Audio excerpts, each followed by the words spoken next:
Namaskar, I am Advocate Saurabh Kunal. Welcome to my YouTube channel. Here we discuss issues of legal and financial education. So friends, today we are going to discuss about section 37 of the Indian Penal Code. If anyone cooperates even in a small act which has caused or resulted in an offense, criminal offense, then what would be his position in criminal liability? So today we are going to analyze section 37 and also discuss it with example.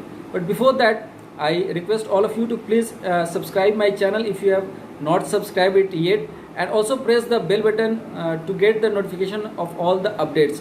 I also request all of you to please visit our YouTube channel and see the playlist there. This playlist are made on different issues like legal drafting, CRPC, IPC, legal awareness. So please check it out. There are very informative and knowledgeable videos out there. Now coming back to the topic, before analyzing section 37 of the IPC, it is very important to read what is there in the Bare Act. So first I will read the Bare Act and then I will analyze it. So the section 37 of the Indian Penal Code says cooperation by doing one of several acts constituting an offence.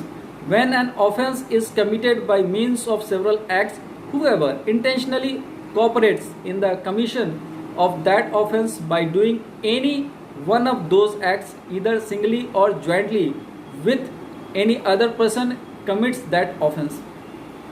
It means even a small role played in execution of a plan which has resulted or caused a criminal offense, then the person who involved there either singly or jointly will be liable for the same criminal offense, liable for the punishment of the same criminal offense. For example, if Mr. A is the jailer and Mr. C is the prisoner, A has stopped providing food to Mr. C, which resulted in the poor health, and obviously due to starvation his health deteriorated.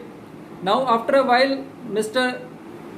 A retired and Mr. B joined on the post of jailer, and he started doing the same thing. He stopped giving food to Mr. C. As a result, the prisoner C died. Now Mr. B is directly responsible for the murder, for the death of the prisoner C. However, A is equally responsible because his act also cooperated in the cause, which is the death of the prisoner C. So both A and B are equally responsible for the death of C. So this is all in the section 37 of the Indian Penal Code. So please tell me about your views and opinion on the video, and please like it and share it with your friends and colleagues. So I will be coming again with another video. Till then, take care. Namaskar.